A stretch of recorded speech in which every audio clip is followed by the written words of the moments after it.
จากนี้เดินตรงเข้าหาจระเข้อีกครั้งนึงแกโอ้ยชึ้งค่อยๆจับหางจระเข้มาแล้วดึงหางจระเข้มาที่ต้นคอโอ้ยแย่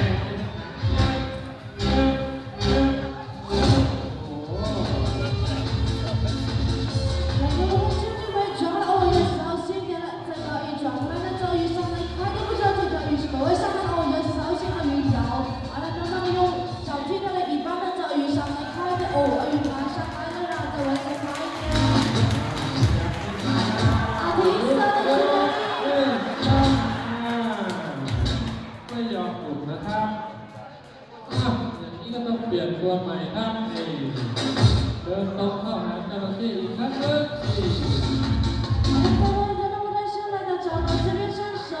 去跟它确定了一条鳄鱼，那这次拿到的是一条比较小的。好了，鳄鱼越长呢是越凶的，看如何把这个表情上面的鳄鱼这么怎么咬人呢？จระเข้มาแล้วดึงหางจระเข้มาโอ้ยครับอย่างนั้นแย่โอ้โหเอาข้างหลังไหวหรือเปล่าที่มิสเตอร์เอาละครับขณะนี้พบกับการแสดงข่าวแรกเลยทีเดียวมิสเตอร์ไทยทำให้จระเข้ครับสวัสดีท่านทายท่านผู้ชมกันก่อนนะครับ现在我们大家进行第一个条年会先冲鳄鱼打个招呼好จากน้ำขึ้นสู่ร่างจระเข้ครับตัวนี้ชื่ออะไรครับมิสเตอร์นัมเบ้招呼这道密先生นี่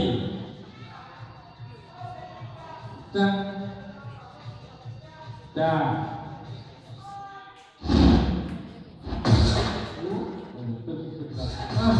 ไอ้สบายเลยทีเดียวปากนี่จระเข้นะครับ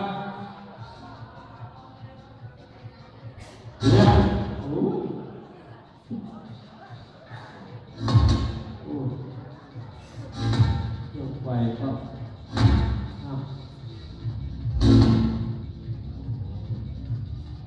ก็ระวังครับเคาะเบาๆซึ่ง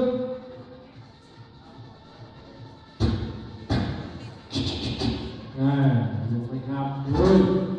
ระวังครับ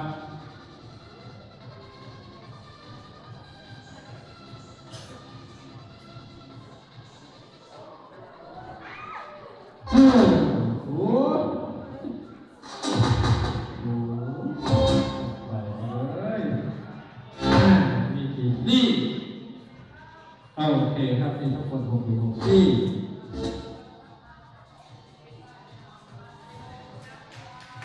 ครับขณะนี้จับตาส่งมันเตอร์ดีหายนะครับ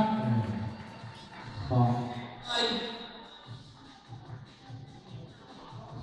เชิญ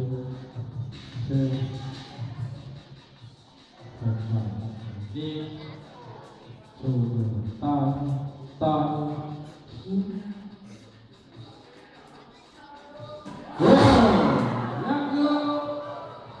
โอ้โหยังอยู่ครบหมดแล้วนะครับเอาละครับมาชมการแสดงฉากต่อไปจากนี้มิสเตอร์ไทยครับจะนอนบนหลังจระเข้นะครับ是爬到鳄鱼的身上จากน้ำขึ้นสู่ร่างจระเข้เรียบร้อยจับแต่งร่างจระเข้ก่อนครับดึงหางจระเข้ดึงจับเรียบร้อยครับหยิบอาวุธคู่มือ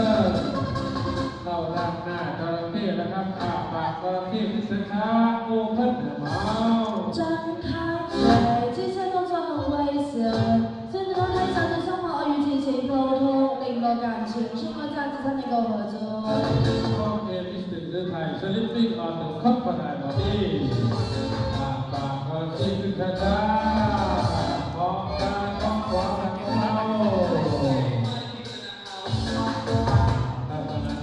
จัดเรียบร้อยทำการแสดงเข้าด้านหลังจระเข้อีกครั้งนึงได้จังหวะรุดตัวละครเข้ามาบวกมือบ้านตายเลยทีเดียวนะครับโอ้นอนยิ้มกลิ่นนิดหรือเปล่าซึ่งตรงไหนแถวหน้า ซ้ายมองขวาได้ระหว่างค่อยๆรับต่อจระเข้โอ้ได้เกี่ยวเรื่องอันและทุกการเดินจากต่อไปทางนี้มิสเตอร์อุทัยนั้นจะสไลด์ไล่กับจระเข้นะครับ 这时候我们就聊天就到鳄鱼。 เดินต่อเข้าหาจระเข้ก่อนครับตัวนี้ชื่ออะไรครับซิซิลี่นะครับ